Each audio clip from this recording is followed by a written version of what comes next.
Hey everybody, I wanted to get in here and get you an update for the project that I do, that I created. The only other person that does this with me is Amy Melissa, but this is going to be my update for the What's on Deck project. Now, I put this together as just a place for whatever I needed. It's kind of a catch-all. And I did not get you an update when I should have in July. And I'm not going to get you one in August. I'm just going to tell you that right now. What I'm going to do is I'm going to do this as a combo one, and then you'll get your next one from me in September. But I did want to let you know what was going on with what I had in here. So before we go through all of that, I'm going to ask you to please do all of the things, and you know what they are. All right. So the only thing you need to know about this is that there's no rules at all. Nothing. Hashtag on it is hashtag what's on deck. If you want to join, throw it in my comments or message me somehow, and I will include you on this when I do my updates. But like I said, it's pretty open-ended. It is a catch-all for me, and if I'm not careful, it's going to turn into polished panicure like Deb's project. So yeah, that leads me to what we were doing. What I had brought in last time was some of my Cleona nail polishes, and I wanted to use each of these one time because I had not yet. They are from a variety of places. They're, well, actually, no, I think they might all be from the website. They might all be from, oh, bundles? Oh, I don't know. I don't actually remember. I don't think any of these are from Polish Pickup. I'm not sure. So the first one that I did was this one, rainbows. I actually had my husband pick one of the four colors, and that's how I decided what I was starting with. So here is a picture of that. And then the next one that I did was, oh crap, now I don't remember what the name of it is. I brought the glasses because I knew this was going to happen. Cobblestone was the next one that I did. And what you're seeing here is not nearly as pretty as what it is in person. It's a peachy pink. It's very lovely. So there is a picture of that one.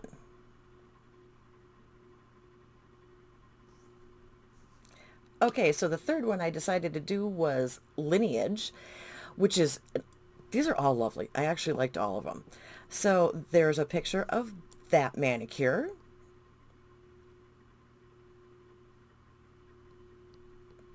And then finally the last one that I did was Monarch.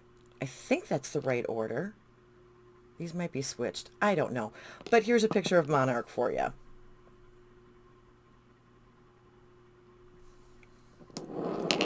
Okay, so just as a general housekeeping rule with my nail polishes, I do start with an OPI, and I use the one for dry nails, I think. I don't remember, but I use one of the OPI strengtheners. That's my base coat. I do 2 coats of polish, and then I do the Sally Hansen Hard as Nails, or no, not Hard as Nails, Insta Dry, as not only my top coat, but then my drying, because I'm a klutz and I tend to run my hands into things and screw up my nails all the time if I don't put some kind of a drying top coat on. Okay, what I have on today, which you can kind of see, I don't know if you're getting the colors or not. It does have, it's mermaid colors, but this is a polish called I Want to Hold Your Ham. This is by the brand Polish, P-A-H-L-I-S-H, and this was a Polish pickup. The misheard or misquoted, misheard lyrics, I think is what it was. So I Want to Hold Your Ham. And that's going to lead me into what I am going to be doing next. Now, when you're seeing this, I don't know if I'm back yet or not. I'm not sure.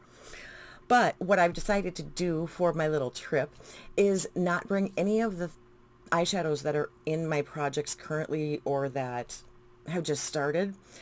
I have gotten a couple of palettes that I haven't had a chance to use.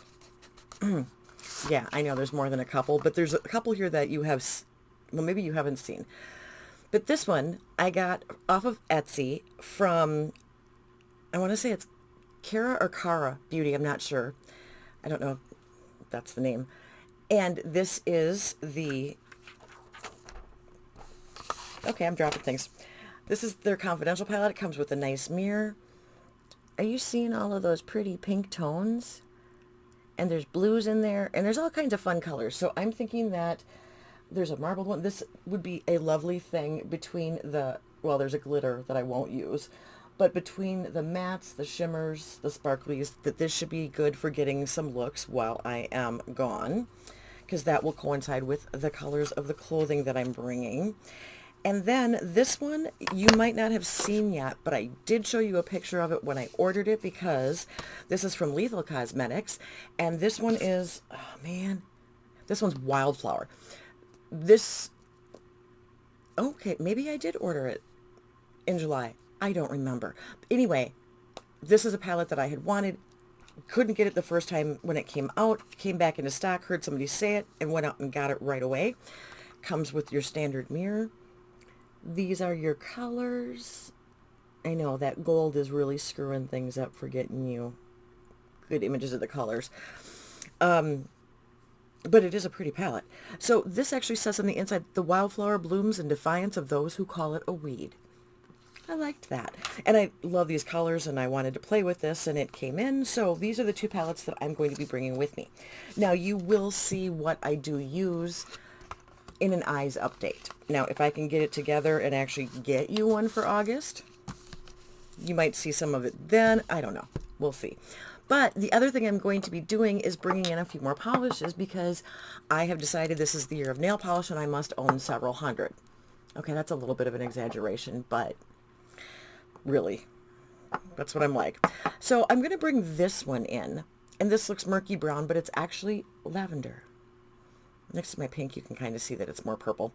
This is Trudith by Zoya, and I've never used this, but this has been on my list for quite a while, so I picked it up, and so I want to use that. Then we have something from Dark and Twisted Lacquer. This was a polish pickup. You see all those really pretty, no, that's a brighter, oh, okay, brighter pink than what I'm wearing.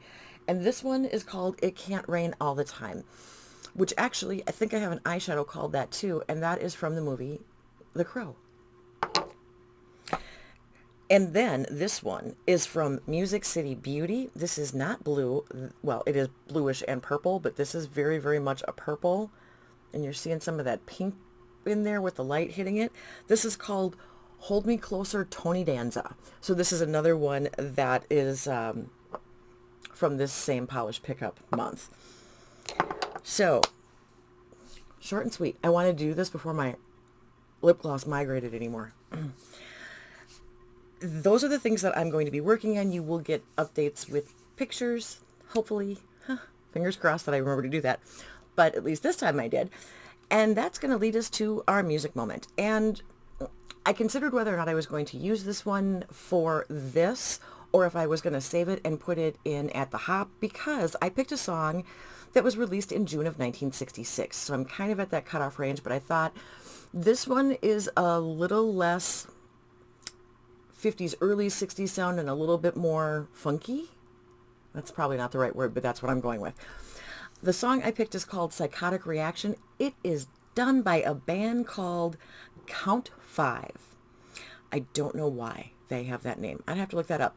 But this actually released on their debut studio album of the same name.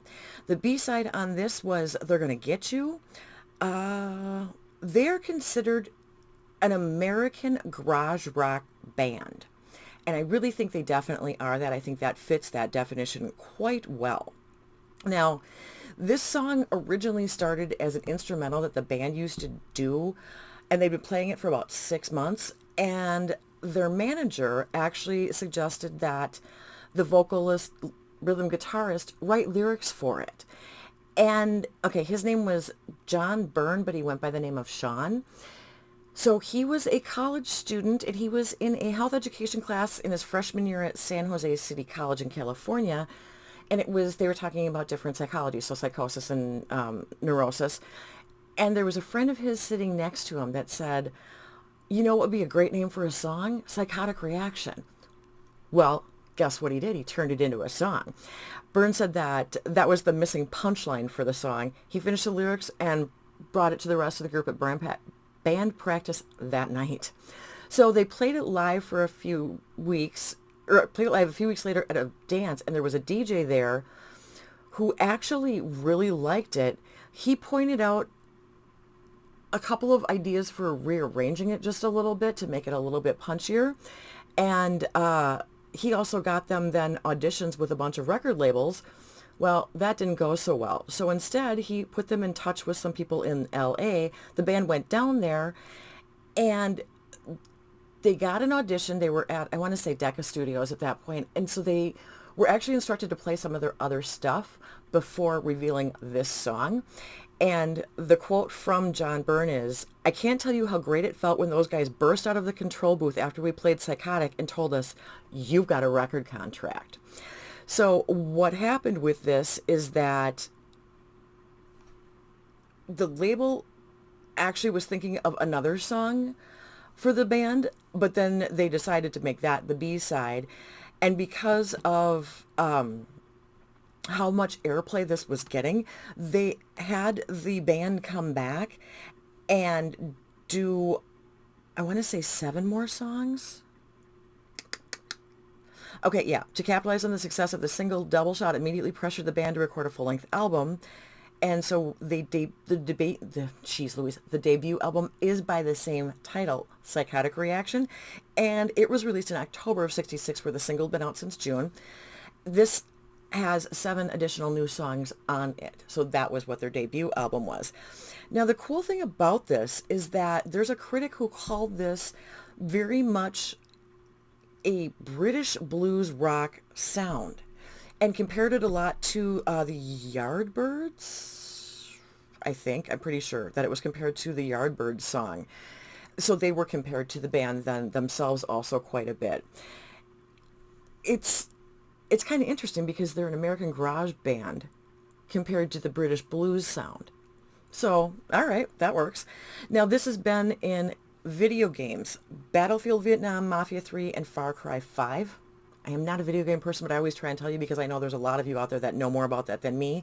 It's been in all kinds of films and TV shows. Most notably, if you're old like me, Less Than Zero, Drugstore Cowboy, Autofocus, CBGB, the Randall Miller one from 2013, and then it's been played. It's been played on classic rock radios. It was played on oldies radio stations. It is one of the most, it was really heavily played when it was released. It still gets quite a bit of play. Probably not as much as some of the other things now that we're getting further and further away from that era. Like, we have an oldies channel, but we have the oldies channel that's been the same channel for like 100 years. And then what used to be our oldies station here is now, I think it's hits of the 80s and 90s. When I was a kid, it was 50s and 60s. So they keep changing things around. All right. What this song is about is actually kind of interesting. So the lyrics are describing a psychosis triggered by romantic frustration. I thought, oh, alrighty then. So at the end of the verse, there's a line where Byrne shouts, "And it feels like this." And then it's a musical interlude, and that really steps up the beat. And I think it actually changes musical time. I'm not 100% certain on that. I can read music, but this is not my area of expertise. So that is, yeah, that's basically the only thing that it says about the lyrics. This band, well, let's see if I can tell you anything about them, because they were around, I think they're kind of a one-hit wonder. They were around from 64 to 69, which is really weird because this album came out like at the end of what their active years were. Don't quite know why. It was, I want to say 4 guys.